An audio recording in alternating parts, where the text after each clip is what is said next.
দরজা নক করলাম, করার পরে আমার হাজবেন্ড এসে দরজা খুলছে, পুরা শরীর উলঙ্গ, সে শুধু তাওয়াল পরা। তাকে ধাক্কা দিয়ে আমি ভিতরে ঢুকছি, তখন দেখি একটা মেয়ে উলঙ্গ অবস্থায় বিছানার মধ্যে। আমার 2020 সালে মানে আমার ফ্যামিলিগত আমার বিয়ে হয়েছিল। আমার হাজবেন্ড মালয়েশিয়াতে থাকতো, তো বাহিরে থাকার পরে ফোনে কাবিন করা হয়েছে, ওর ফ্যামিলি আমার ফ্যামিলি একসাথে। তো কাবিনের পরে সে তার মানে আমার হাজবেন্ডের ছোট ভাই ওকে বলছে, বলার পরে ও আমার পাসপোর্ট করে দিছে, দেওয়ার পরে আমাকে ও মালয়েশিয়াতে নিয়ে গেছে। নেওয়ার পরে ওর সাথে ভালোই সংসার হইতেছে। ওর বিজনেস ছিল এখানে, গাড়ির বিজনেস ছিল। তো ওইখানে আমাদের সংসার হওয়ার পর থেকে বাহিরে নিয়ে যেতেছে, ঘুরতে নিয়ে আসতেছে। মালয়েশিয়াতে সে আমাকে কখন চাকরি করতে দেয় নাই, তার কাছেই আমাকে রাখছে। 3 মাস পরেই মানে আমি জানতে পারি যে আমি প্রেগনেন্ট। আমি যখন প্রেগনেন্ট ছিলাম তখন সে আমার কাছে আসতো না, মানে বাহিরে থাকতো রাত্রের বেলা। দিনে কখনো আসতো 10টা-11টা বাজে, সকালে আসতো, খাবার টাবার খাইতো, খাই আবার চলে যেত। রাতে তো বাহিরেই থাকতো, আমাকে বলতো আমার কাজে যাইতেছি, আমার গাড়ি আসতেছে, তো ওই গাড়ির ওইখানে যাইতেছি, এরকম ভাবে আমাকে নানান ধরনের কথা বলতো। সে আমাকে বলতো, আমি ওইটাই বিশ্বাস করতাম যে সে তার বিজনেস নিয়ে বিজি আছে। তো আমি যখন প্রেগনেন্ট ছিলাম 7 থেকে 8 মাস, ওর এক ফ্রেন্ড আমাকে কল দিছে, কল দিয়ে বলতেছে যে ভাবি কি অবস্থা, আপনি একটু বাহিরে আসেন। আমি কেন? পরে আমি তো মানে তখন কোথাও বের হইতাম না আমার হাজবেন্ডকে ছাড়া, হঠাৎ করে আমাকে একটা লোক ডাকতেছে, এখন এটা তো যাওয়া সম্ভব না। তো সে বলতেছে আপনি আসেন, আপনার উপকার হবে। আপনি আমাকে ভাই বলছেন, আমি আপনার বোন বলছি, বোন হিসাবে আজকে যদি আপনার জায়গায় আমার বোন থাকতো সেম কাজটাই আমি করতাম। পরে আমি বললাম যে এমন কি হয়েছে, সে বলতেছে আসেন আপনি। গেলাম, ভয়ে ভয়ে গেলাম বাহিরে। যাওয়ার পরে এসে গাড়ি নিয়ে আমার গেটের সামনে দাঁড়ানো, মানে ওই যে ভাইয়াটা গাড়ি নিয়ে আসছে, আসার পরে বলতেছে গাড়িতে উঠো। তো গাড়িতে উঠবো, হঠাৎ করে একজনের গাড়িতে আমি উঠবো, সে আমার যতই ক্লোজ হোক কিংবা আমার হাজবেন্ডের যতই ক্লোজ হোক, আমার মনে কিন্তু অবশ্যই একটা ভয় আছে। তো বলতেছে গাড়িতে উঠো। তো আমি বললাম কেন? সে বলতেছে উঠো, তোমার ভালোর জন্য আমি বলতেছি, তুমি আমার বোন, আমি তোমাকে বোন রাখছি, এটার উপর আর কোনো কথা নাই। সে আমাকে বলতেছে যে এটা বিদেশ, তোমাকে আমি খারাপ কিছু করব ওরকম করে আমি বাঁচতে পারবো না, অবশ্যই পুলিশ আমাকে ধরবে। আমি একটু বিশ্বাস করলাম, বিশ্বাস করে আমি ভাইয়ার গাড়িতে উঠলাম। ওঠার পর আমি পিছে বসলাম, ভাইয়া তো সামনে ড্রাইভ করতেছে। ওঠার পরে ভাইয়া আমাকে একটা হোটেলে নিয়ে গেল। তো ভাইয়াটা আমাকে হোটেলের সামনে নামায় দিয়ে আমাকে বললো তুমি 402 নাম্বার রুমে যাও। আমি কিছু বুঝতেছি না। পরে আমি গেলাম, যাওয়ার পরে দরজা নক করলাম, করার পরে আমার হাজবেন্ড এসে দরজা খুলছে। 402 নাম্বার রুমে থেকে এসে আমার হাজবেন্ড দরজা খুলছে। দেখলাম সে একটা মানে তাওয়াল পরা, পুরা শরীর উলঙ্গ, সে শুধু তাওয়াল পরা। হোটেলে থাকা তো তার কোনো প্রশ্ন আসে না, কারণ তার ঘরে ওয়াইফ আছে, সে কেন হোটেলে থাকবে? আমি খুবই লাক্সারিয়াস একটা ফ্ল্যাটে থাকতাম, এত লাক্সারিয়াস বাড়ি রেখে ফ্ল্যাট রেখে সে কেন হোটেলে থাকবে? সে আমাকে ডাইরেক্ট বলল তুমি এখানে কেন? তো আমি তাকে প্রশ্ন করলাম তুমি কেন এখানে? পরে সে বলতেছে যাও। তো যাও, কোথায় যাব? এটা বললে আমি তাকে ধাক্কা দিয়ে ভিতরে ঢুকছি, তখন দেখি একটা মেয়ে উলঙ্গ অবস্থায় বিছানার মধ্যে মানে কম্বলের তলে লুকায় ছিল। ওইটা দেখেই তো আমি বুঝতে পারছি যে কি হয়েছে না হয়েছে, আর তার সাথে ওর কি সম্পর্কই বা থাকতে পারে। এরকম ভাবে দেখার পরে মানে আমার মনে হইতেছে যে আমার যেন কি নাই দুনিয়াতে। মানে তখন আমার ভিতরটা এরকম লাগতেছে ভাইয়া যে আমি মনে হয় আমার বুকের থেকে কি যেন নাই হয়ে গেছে। আমার যখন বাবা মারা গেছে তখন হয়তো আমার এত কষ্ট লাগে নাই, মানে ওকে ওই অবস্থায় দেখা যে এতটা কষ্ট লাগছে। আমি প্রেগনেন্ট ছিলাম 9টা মাস, আমি তার সাথে থাকতে পারবো না, এই জন্য কি সে আমার সাথে এই কাজটা করলো? আমি বুঝতেছি না ভাইয়া এটা কিভাবে করলো। তো তখন ওইখানে আমাকে বলতেছে যে তুমি এখানে কেন আসছো, তোমার কে বলে যে আমি এখানে? তো এরকম ভাবে বলার পরে আমি তখন অনেক অসুস্থ হয়ে যাই, মাথা মুথা ঘুরে পড়ে যাই, দিয়ে হসপিটালে নিয়ে যায়। নেওয়ার পরে বলতেছে যে ওর ইমার্জেন্সি সিজার করা লাগবে। তো সিজার হইলো আর কি, হওয়ার পরে মেয়ে বাবু হয়। সে আমার সাথে 4 দিন ওই হসপিটালেই থাকে। পরে আমি তো ওইগুলা সব মনে মনে রাখছি, কারণ আমি তো আর এগুলা তো আমি আর হসপিটালের মধ্যে করবো না, ঠিক না?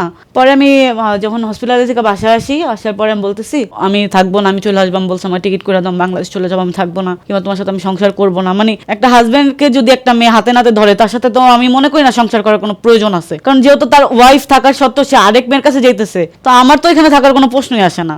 পরবর্তীতে যখন মানে অনেক কান্নাকাটি করলাম, আমি আমার ফ্যামিলিরে জানাইলাম, ওর ফ্যামিলিরে জানাইলাম। জানানোর পরে বলতেছে যে যা হয়েছে এবারের মতো মাফ করে দাও, আর কখনো এরকম হবে না। সে মানে অনেক করতেছে, দেখো আমার একটা বাচ্চা হয়েছে, এখন আর করবো না, আমার এই বাচ্চার মুখে দিক তাকে মাফ করে দাও। এই যে আমার বাচ্চার মাথায় হাত দিয়ে বলতেছি আমি আর কখনো যাব না। ওর ফ্যামিলিও বলছে, দেন ও বলছে, সবাই বলছে। বলার পরে তো ওইটা আমি অ্যাডজাস্ট করে নিলাম। নেওয়ার পরে তখন সে ভালো হয়ে গেছে, সে আর যায় না এরকম কিছু, সে আমাকে দেখায়, ভালোই যাইতেছে দিন। আমার বাবুর যখন 2 থেকে 2.5 মাস, সে সেম কাহিনী আবার করতেছে, ক্লাবিং করতেছে, মেয়েরে হোটেলে নিয়ে যেতেছে, মানে এক একদিন ও হ্যাকমেকে হোটেলে নিয়ে যেতেছে, তাকে আমি কোনোভাবেই মানে এতভাবে ইয়া করার পরেও তারা আমি কোনোভাবে থামাইতে পারলাম না। আমার শ্বশুর শাশুড়ি তারা কিছুই বলে না, তারা তার ছেলের সাপোর্ট, সে ফ্যামিলি চালাইতেছে, টাকা পয়সা দিতেছে আমার হাজবেন্ড, তো তার সাপোর্ট নাটাই নাকি তারা কি আমার সাপোর্ট আনবে? কখনোই তো আমার সাপোর্ট আনবে না তারা। এটা আমি আর সহ্য করতে পারতেছি না, একটা মেয়ে হিসাবে এটা আমি কিভাবে সহ্য করবো? আমি তার ওয়াইফ, ঘরে আসি থাকার সাথে সে আমাকে মানে স্ত্রীর অধিকার না দিয়ে সে আরেকজনের কাছে যেতেছে, এখানে যেতেছে ওইখানে যেতেছে, এটা কি কোনো মেয়ে সহ্য করবে? এটা তো কোনো মেয়ে সহ্য করবে না। তো সে যখন বাসায় আসছে, আসার পরে আমি তার মানিব্যাগের থেকে টাকা চুরি করছি। তো চুরি করার পরে সে যখন আবার বাইরে গেছে, ওই মুহূর্তে আমি ইমার্জেন্সি টিকিট কাইটা আমি এয়ারপোর্ট যাই আমার বাবুকে নিয়ে। পরে আমি তাকে ভিডিও কল দিলাম, একটা ভিডিও কল দিয়ে বলতেছি তুমি তোমার মতো ভালো থাকো, আমি আমার মতো চলে যেতেছি। আমি এক কাপড়ে আমার বাচ্চা নিয়ে আমি চলে আসছি বাংলাদেশে। আসার পরে আইসা আমি ডাইরেক্ট আমার আম্মুর বাসায় উঠলাম। পরে ও আমাকে কল দিছে, সে আমাকে ভালোবাসা দেখাইতেছে, দেখো মানুষ অনেক ভুল করে, তুমি চলে আসো, মানুষ বলতেই ভুল, আমার ভুল হয়েছে, তুমি আমাকে মাফ করে দাও। আমি বললাম দেখো মানুষ একবার দুইবার তিনবার সহ্য করতে পারে, সব সময় পারে না। তো আমি আবার তাকে বললাম যে তোমার রাস্তা ক্লিয়ার করেছি, তোমার যা ইচ্ছা তুমি তা এখন করতে পারো, আমার কোনো প্রবলেম নেই। এটা বললে আমি তার ফোন কাইটা আমি তাকে সব জায়গা থেকে ব্লক করে দিই। তো আমি তখন এই ডিসিশন নিয়ে নিলাম যে আমি তাকে ডিভোর্স দিব, বাচ্চা আমার কাছে থাকবে, আমি মানুষ করবো, আমি কাজ করবো। আল্লাহ যেহেতু আমাকে 4টা হাত পাও দিচ্ছে, অবশ্যই আমার কাজ করার মতো ক্ষমতা আছে, আমি কাজ করে আমার বাচ্চাকে খাবো, লাগবে আমার বাচ্চাকে আমি ভিক্ষা করে খাওয়াবো, আমার কোনো প্রবলেম নেই। পরে ওরে আমি ডিভোর্স দিলাম। পরবর্তীতে তো আমি তাকে যখন ডিভোর্সের কাগজটা পাঠাই তার বাপের বাড়িতে, তো সে বলতেছে এটা তো আমার বাপের বাড়িতে পাঠাইলে হবে না, এটা আমার হাতে দিতে হবে, পারলে আমার হাতে দিয়ে দেখাও। বললাম ঠিক আছে, আমি তোমার হাতে দিব, যদি আমি কোনোদিন পারি, আমার যদি ওরকম ক্ষমতা হয়,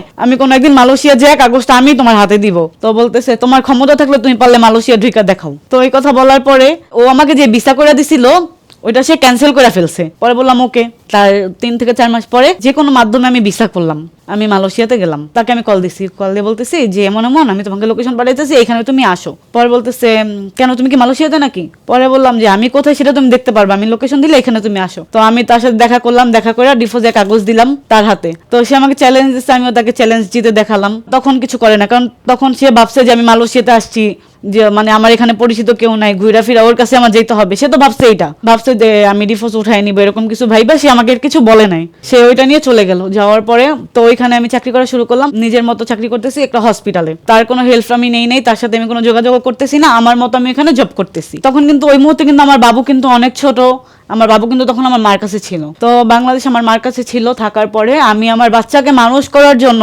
আমি ওইখানে আমি কাজ করে আমার মেয়ের জন্য আমি প্রতিনিয়ত টাকা পাঠাইতেছি, হসপিটালে জব করতেছি। করতে করতে তখন সে আমাকে আবার বলতেছে যে দেখো যা হয়েছে হয়েছে, মানুষ বলতেই ভুল, আমি তোমার সাথে অনেক ভুল করছি, তুমি আমাকে মাফ করে দাও। তো তাকে আমি এটা বললাম যে আমি যেটা ফালাই সেটা আমি আর তুলে নেই না। তো জব করতেছি, পরে টাকা পয়সা আমার মার কাছে পাঠাইতেছি, সে আমার বাচ্চাকে পালতেছে। তো ওইখানে আমি চাকরি করার 1.5 বছর পরে আমার কলিগ একজন ছিল, হঠাৎ করে ও একদিন আমার কাছে নাম্বার চাই, বলতেছে যে আপু তোমার নাম্বারটা দাও। শুরুতে সে আমাকে আপু বলছে, তো আমি তাকে দিলাম। আমি চিন্তা করছি যেহেতু আমরা একসাথে কাজ করি, সে আমার নাম্বার চাইছে, ভাই হিসাবে দিতেই পারি, কলিগ যেহেতু আমার। তো মানে বাসায় যখন মানে যাইতাম আমি, তখন সে আমাকে মেসেজ দিত তুমি কি বাসায় পৌঁছাইছো, ঠিকঠাক ভাবে বাসায় আসছি কিনা, খাবার খাইছি কিনা, মানে এরকম ভাবে সে আমাকে মানে মেসেজ করতেছে। মানে তার সাথে আমার হাই হ্যালো করতে করতে তার সাথে আমার একটা সম্পর্ক হয়ে গেছে, ভালো সম্পর্ক হয়ে গেছে। ওইখান থেকে এক পর্যায়ে সে আমাকে প্রপোজ করে। সে আমাকে প্রপোজ করার পরে আমি তাকে বললাম যে দেখো আমার একটা বাচ্চা আছে, তোমার সাথে আমার কখনো যায় না, তুমি একটা আনমেরিড ছেলে, তোমার ফ্যামিলি কখনো আমাকে মেনে নিবে না।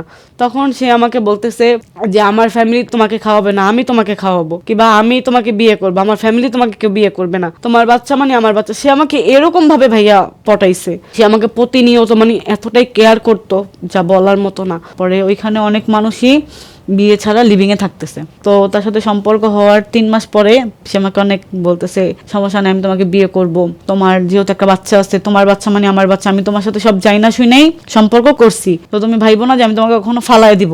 তো এটা বলার পরে আমি বললাম ঠিক আছে। তো তার সাথে আমি লিভিং এ থাকলাম, বিয়ে ছাড়া বাসা ভাড়া নিয়ে একসাথে থাকা শুরু করি। এটা আমার ফ্যামিলির কেউ জানতো না। তার সাথে আমার মানে এরকম একটা সম্পর্ক হয়েছে, মানে আমার জামাইয়ের কাছে আমি জানা পাইছি, আমি ওর কাছে পাইছি। মানে ওর টাকা ছিল না অবশ্য, কিন্তু আমার যে কেয়ারগুলোও করতো, আমার হাজব্যান্ডও কখনো কেয়ারগুলো আমাকে করে নাই। মানে যদি আমি একটু অসুস্থ হইতাম, সে আমার জন্য মানে পাগল হয়ে দিত, আমার পাশে বসে থাকতো, আমার মাথা টিপতো, আমার পাও টিপা দিত, ওরে আমি যা বলতাম তাই করতো। সে আমার জুতোটা পর্যন্ত মুইছা দিত। আর কি বলবো, তো আমি যদি গোসল করে কাপড় রাখতাম 4 দিন 5 দিনের কাপড় একসাথে হইতো, সেই কাপড় চোপড় ধুইয়া শুকাইয়া ভাঁজ করে সে আমার আলমারিতে রাখছে। তো আমি যে রান্না করতাম সে আমার কিচেন রুমে যে সে আমার পেঁয়াজ মরিচ শাকসবজি সব সে করতো, মাংস টাংস সব সে আমার ধুইয়া পর্যন্ত দিত। আমি শুধু চুলায় বসাইয়া আমি আমার রুমে চলে আসতাম, সে মানে সব ঘরে নিয়ে আসতো। যদি বলতাম আমার ভালো লাগতেছে না, সে আমার উঠাইয়া খাওয়া পর্যন্ত দিত।